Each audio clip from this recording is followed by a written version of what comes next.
Saya ada di ini, ada di Gunung Sanghyang. Kita ini adalah komunitas pecinta kabupaten Gunung Sanghyang.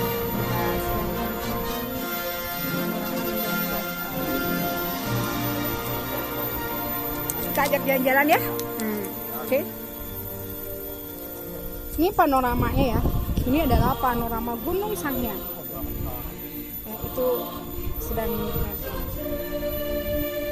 Itu adalah Kampung Cilencak ya. Itu ke sebelah sana ada sebuah kehidupan juga. Itu adalah Gunung Rancang. Gunung Rancang dulu dijadikan sebagai tempat ngarancangnya Prabu Siliwangi ya. Gitu. Langsung dia ke Sancang. Nah, di sana juga ada tempat yang dinamakan Gerehiem. Nah, Gerehiem itu dulu katanya disebaikan tempat untuk banyak orang yang rampok katanya. Jadi ada bega-bega kalau kita dari Pajajaran atau dari Kertarahayu menuju Pajajaran itu selalu ada begal di Gerehiem. Jadi tempat itu dinamakan Gerehiem karena menakutkan. Entahlah itu menurut cerita dari masyarakat. Ini di bawah adalah Kampung Cilencak. Kampung Cilencak itu masyarakat baru ya. Kalau dulu itu tidak ada rumah di sini itu. Dulu ini adalah sebagai tempat penanaman kopi, dulu itu cengkeh, semua itu ditanam semua. Dan di sini juga wilayah ini adalah sebagai hutan lindung. Nah, tetapi pohonnya adalah pohon gaharu. Jadi pohon gaharunya itu di teka tangkep kulengan gitu. Jadi saking gedenya besar itu usianya nggak tahu berapa gede-gede. Ini kalau naik ke sini tuh nggak boleh deh. Tempatnya sangat disakralkan. Ya. Itu jalan itu ke sana adalah Kampung Koronggol. Ya. Kita bisa melihat Gunung Haruman itu ada ya. Gunung Haruman. Yang sebelah sananya Gunung Singkup, yang ke sananya Gunung Gunung Kaledong ya. Inilah Gunung Sanghyang seperti ini. Apakah Gunung Sanghyang sebagai peradaban atau bukan, yang pasti orang menyebutnya ini adalah sebagai Patilasan Sunan Remenggong. Ada yang menyebutkan tempatnya berkumpul, ada yang menyebutkan bahwa ini adalah kebuyutan, ada yang menyebut ini situs. Jadi berbagai macam orang menyebut tentang Gunung Sanghyang. Nah, ini Gunung Sanghyang ini. Makanya kami sebagai pegiat budaya ngerasa terpanggil untuk ngahiap nyajagi ngariksa Gunung Sanghyang. Saya perjalanan dari tahun 96 memulai perjalanan hanya sekedar suka gitu kan. Belum ada untuk memelihara, baru suka. Tapi kalau sekarang ya udah levelnya sudah jauh. Kami sangat mencintai Gunung Sanghyang ini. Oke, jadi inilah peradabannya nih makan Gunung Sanghyang. Oke, jadi siapa sih yang nggak tertarik dengan Gunung Sanghyang? Selain punya nilai, juga ini adalah sebagai pusarnya air. Ini adalah komunitas pecinta kabupaten Gunung Sanghyang. Nih, ini juga komunitas. Halo Pak Beno. Halo. Halo. Mau juga mau menawan? Menuju istirahat Bu. Oh iya siap. Sambil menikmati alam. Iya, jadi selalu di sini enak sekali ya. Oke. Nah, ini juga batu. Batu ini secara terpisah ya. Kalau kita kaji nih batu terpisah kan bingung. Kalau kita bingung siapa yang mengangkat batu ini. Ya. Ya kan ini terpisah kan batunya nih.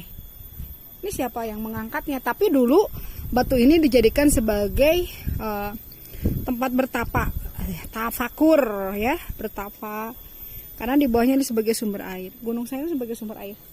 Di sebelah sana di situ ada undakannya tinggi sekali. Itu panas sekali.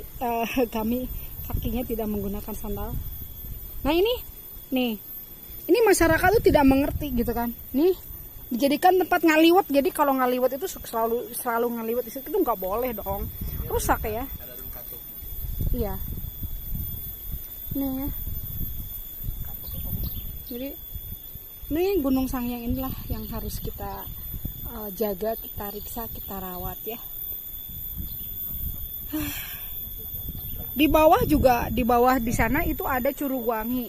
Curugwangi juga di sana ya, dijadikan sebagai tempat memiliki nilai. Katanya kalau misalkan ada yang sakit, ada yang apa gitu bisa bisa diobati di sana. Dulu katanya orang gila direndam di situ sembuh. Terus orang yang pikirannya sakit atau lagi kena masalah katanya gitu. Tapi kita tidak bisa memberikan isu-isu itu karena kita sedikitnya gimana. Tetapi dari masyarakat, dari cerita ke cerita seperti itu. Bahkan ketika bayi anak yang belum bisa berjalan, katanya kalau dibawa ke sana bisa. Dan ada yang lebih menarik lagi, orang yang belum punya anak katanya harus direndam di situ gitu. Kita tidak tahu ya. Kita buktikan aja apakah itu mengandung hikmah, mengandung karomah, dan kita berdoa, tentunya berdoa kepada Allah Subhanahu wa taala.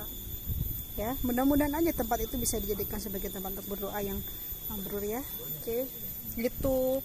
Jadi betapa indahnya Gunung Sanghyang ini ya. Indah sekali ya. Inilah Gunung Sanghyang. Ya. Gunung Sanghyang ini aduh. Keren.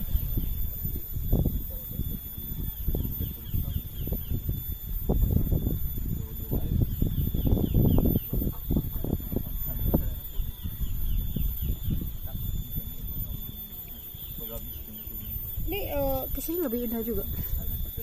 Ini di belakang itu ada tempat di belakang yang biasanya dijadikan isu-isunya disebagikan tempat pesugihan. Padahal itu bukan tempat pesugihan.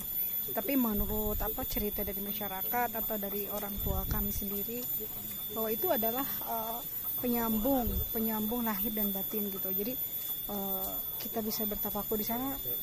Jadi membuka ini dari belakang, jadi melihat ini juga ke atas ya, keren ya gitu. Jadi dulu di belakang itu ada batu gantung, tapi batu gantungnya hilang atau katanya pohonnya hilang tumbang gitu. Jadi ya sudah tidak ada lagi. Jadi nggak apa-apa. Tapi dulu katanya ketika runtuh, apabila batu itu runtuh atau hilang, berarti perubahan zaman gitu. Saya nggak tahu. Ya oke. Ini halo, hey Kang Epul. Oh, Gus. Ya. Nih, Hai guys. nah ini bajunya lihat. Sangyang ngadangyang, limbangan ngahudang rasa. Bangkerna, guys. Nah ini halo Jungjang, Sunda siap tandang ya, Epul ya siap tandang. Kang, nah tengah acuk. Pasti Tacana Bima. pasti tebogan duit. Kang Benut kunang tengah gua. Iya maksudnya tidak pakai baju itu. Pasti tebogan duit. Enggak ya. Kita tidak dijual, itu ada mereka membuat sendiri, dia membuat kreativitasnya sendiri. Oke. Terima kasih untuk laporan hari ini di Gunung Sanghyang. Pada tanggal 11 ya. 11 Desember 11/12/2019 11/12 Saruana. Oke, terima kasih. Saya Ani Suhartini, komunitas milik Gunung Sanghyang melaporkan. Oke.